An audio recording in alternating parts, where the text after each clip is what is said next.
Sobat DS, dalam Islam bulan haram itu ada 4. Salah satunya adalah bulan Rajab di mana kita berada saat ini. Nah, bagaimana keistimewaan bulan Rajab? Saat ini sudah hadir Ustadz Heri Yusuf dan kita akan membahasnya di acara ini. Assalamualaikum warahmatullahi wabarakatuh. Assalamualaikum Ustaz. Waalaikumsalam warahmatullahi wabarakatuh. Sehat Ustaz? Alhamdulillah, binikmati tatimmus shalihat. Ya, bulan haram itu ada 4 Ustaz.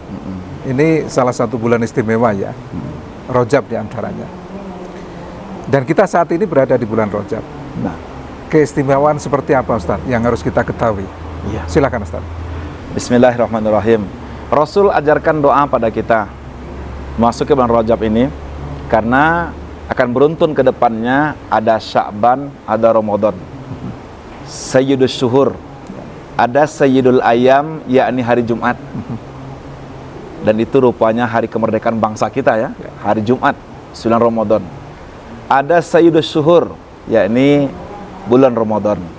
Kata Rasulullah mengajarkan doa pada umatnya, Allahumma barik lana Rajab wa Sya'ban. Ya Allah, berkahi kami di bulan Rajab dan Sya'ban. Wa balighna Ramadan, dan sampaikan kami pada bulan Ramadan ya Allah. Itu doa yang dianjurkan oleh Rasul sallallahu alaihi wasallam. Ya. Bulan Rajab banyak keistimewaan rupanya, banyak sekali. Hal-hal yang dituliskan oleh sejarah adalah kisah ghazwah terakhir Rasul sallallahu alaihi wasallam. Ya.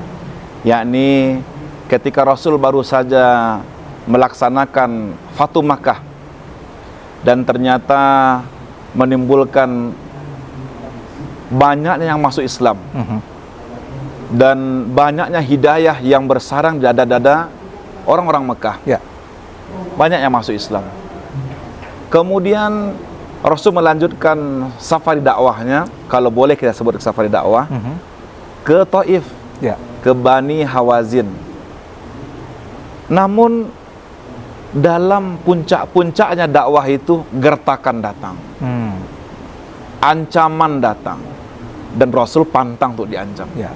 Rasul orangnya penyabar, mau dibully, mau diintimidasi silahkan, tapi jangan Islam diancam-ancam. Siapa yang ngancam? Kekuatan besar di zaman itu, 2 imperium yang besar, Romawi dan Persia. Ya. Dan Rasul Mekah diancam oleh Imperium Persia, Imperium Romawi, yakni Romawi Timur. Bahwasanya Romawi Timur akan merencanakan serangan dadakan. Rasul berpantang. Rasul berangkat ke Tabuk, kemudian menunggu pasukan Romawi, dan ternyata mereka nggak datang. Ada apa hal? Rasul hanya bawa pasukan 30.000 saja, sementara yang menunggu di sana 200.000. Kenapa mereka enggak jadi menunggu Rasul sallallahu alaihi wasallam? Ini lama halnya. Karena pemilik hati itu Allah Subhanahu wa taala. Ya. Allah yang berbuat berani dan takutnya manusia. Takut saja pasukan Romawi. Dan Rasul berangkat ke sana dan alhamdulillah tidak terjadi pertempuran. Hal yang sama juga terjadi di bulan Rajab ini, yakni ketika Salahuddin Al-Ayyubi berangkat ke Al-Quds untuk membebaskan Al-Quds dari kekaisaran Romawi, yakni pasukan salib. Gitu Pak Ajib. 2 peristiwa besar ini terjadi di bulan Rajab. Kapan terjadinya Ustaz? Tanggal 28 Rajab. Okay. Kalau Isra Mi'raj 27 Rajab, Salahuddin Al-Ayyubi mengambil momen ini nampaknya. Ya. 27 Rajab ini Isra Mi'raj, 28 Rajab Salahuddin Al-Ayyubi mengambil momen untuk membuka Al-Quds. Ustaz, kita ini hidup di zaman, orang bilang zaman modern lah. Ya. Sudah berbeda dengan situasi di masa lalu. Di momen bulan Rajab ini apa yang harus kita lakukan? Real dalam kehidupan kita. Silakan Ustaz. Ada yang menyebutkan Rajab ini bulan perjuangan. Ya. Ada yang menyebutkan Rajab ini bulan pengorbanan. Rasul mengorbankan hartanya, bahkan hampir saja nyawa Rasulullah Ya. dikorbankan untuk melaksanakan pengusiran, bukan pengusiran bahasa tepatnya, untuk menyambut gertakan dari Romawi. Ya, Rasul siap. Kemudian di peristiwa Salahuddin Ayyubi itu ternyata bulan pengorbanan. Karena muslimin sedang ditekan, diintimidasi di Al-Quds, yakni di Palestina. Salahuddin Ayyubi membawa ribuan tentaranya untuk membuka kembali. Dan ternyata Salahuddin tidak menindas. Tapi bagi Nasrani yang mau tinggal, silahkan, tafadhol. Kita hidup sama-sama di sini. Karena tanah ini tanahnya, kampungnya 3 agama. Ya. Yahudi, Nasrani, dan Islam. Ayo kita hidup rukun di sini. Cuman jangan saling intimidasi, jangan saling dengki. Namun juga Rajab ini bulan ujian, Pak. Ujian keimanan. Ya. Ketika muslimin banyak yang masuk Islam, kemudian dan komit, ujian itu datang.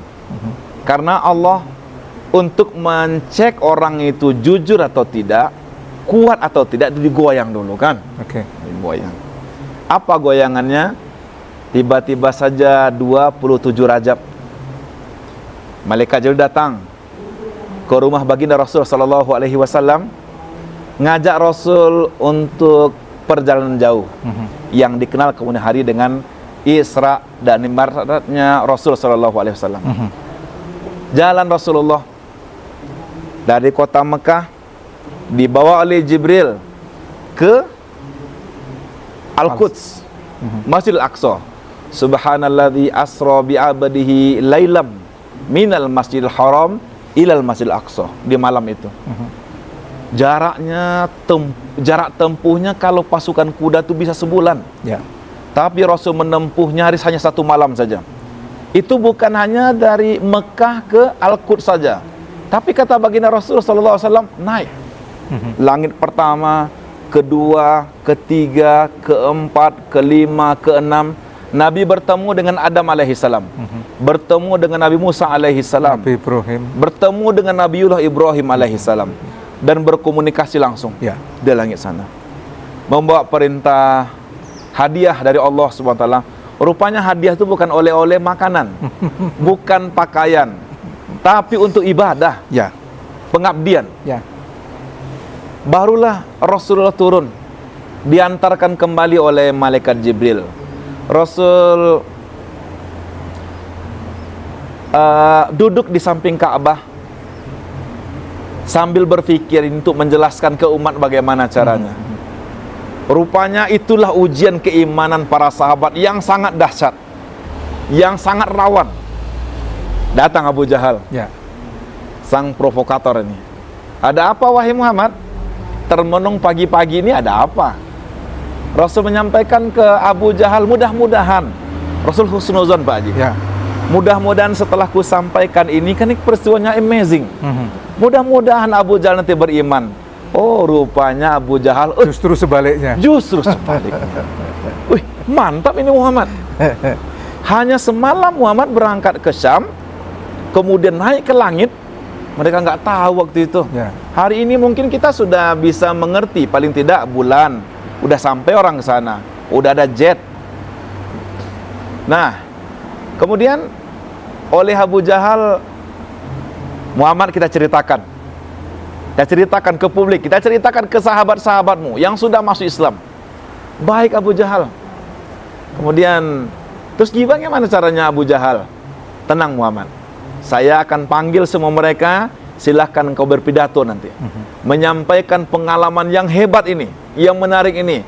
Bak seperti pujian, rupanya itu adalah bukan sebetulnya. Ada udang di balik batu. Kalau balik batu mungkin ada, balik bakwan Pak Haji. Kenapa balik bakwan? Karena nanti setelah selesai ini, Abu Jahal akan melakukan manuver, Ya. untuk menyerang balik opini ini. Dan ternyata dikumpulkanlah oleh Abu Jahal. Biasanya para provokator nih Pak Haji, ahli dalam mengumpulkan, ahli dalam manajemen massa. Ya. setelah berkumpul para sahabat ini, wahai orang-orang, dengarkan, Muhammad akan mengatakan kepada kalian yang belum pernah kalian dengar dan belum pernah kalian mendengarkan cerita ini. Silakan Muhammad, berceritalah. Rasulullah sallallahu alaihi wasallam, semalam Jibril mendatangiku, kemudian aku dibawa oleh Jibril berangkat ke Syam, aku mengimami ruh para nabi. Disitulah bentuknya Pak Haji, Rasul itu adalah khatamun nabiyyin dan penghulunya para nabi. Rasul imami mereka. Dan nanti juga di padang mahsyar yang membuka, yang memohon pada Allah agar hari persidangan dibuka itu Rasul sallallahu alaihi wasallam. Lama sekali Rasul sujud. Sehingga Allah datang, Allah menyampaikan ke Rasulullah, wahai nabiku, bangkitlah, ada apa? Ya Allah, bukalah hari persidangan lagi ya Allah, yaumul mizan. Timbang lagi amal orang, ya orang enggak tahan lagi di sini ya Allah. 50.000 tahun lamanya kita di padang mahsyar. Disitulah Rasul ditunjukkan oleh Allah Subhanahu wa taala bahwasanya beliau ini penghulu para nabi. Ya. Nah, selesai itu aku naik, kata Rasulullah, ke langit pertama. Aku bertemu dengan orang tua kita, Adam alaihi salam. Aku bertemu dengan Nabi Musa alaihi salam, dengan Nabi Harun, dengan Nabiullah Ibrahim. Dan aku berangkat ke atas lagi. Aku menerima perintah solat dari Allah Subhanahu wa taala untuk kita semuanya. Nah, provokator ini mengambil mic. Mengambil mic ini bahasa saya saja. Diambilnya, gimana pendapat kalian kira-kira? Ada yang percaya? Kalau saya tidak percaya. Semalam loh berangkat ke Palestina, ke Syam, ke Al-Quds, berangkat ke langit pertama, kedua, ketiga, keempat, kelima. Impossible. Disitulah para sahabat rasa digoyang iman. Bagaimana ini? Kemudian Pak Haji, setelah kejadian itu, Abu Jahal untuk memastikan orang ini murtad, kita temui Abu Bakar. Kalau Abu Bakar sudah murtad, ini semua selesai.